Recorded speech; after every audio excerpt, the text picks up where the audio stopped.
Jamais je n'ai demandé la moindre écoute téléphonique de quelque personnalité politique que ce soit.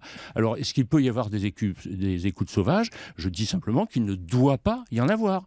Techniquement, c'est faisable, bien entendu, hein, mais il ne doit pas y en avoir. Il y a une procédure officielle, elle doit être respectée. S'il y a eu écoute, moi je partage tout à fait le sentiment exprimé par le Premier ministre et d'autres personnalités hier, c'est grave. Bon.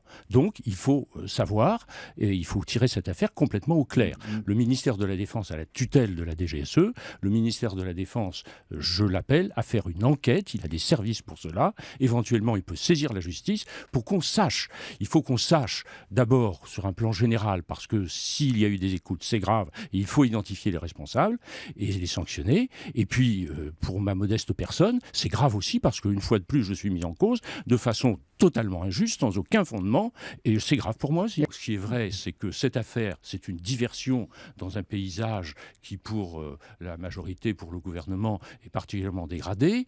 À travers moi, on atteint effectivement Nicolas Sarkozy. Lisons les déclarations de Mme Mastier, qui est vice-présidente socialiste de l'Assemblée nationale hier. Quel est le commentaire qu'elle fait? Elle dit c'est l'illustration de la dérive des services de renseignement sous Nicolas Sarkozy. C'est bien lui qu'on veut attaquer. Puis accessoirement, on va attaquer quelqu'un qui lui est fidèle, qui a été un collaborateur très proche pendant des années, et qu'on essaye de l'empêcher de continuer à le servir.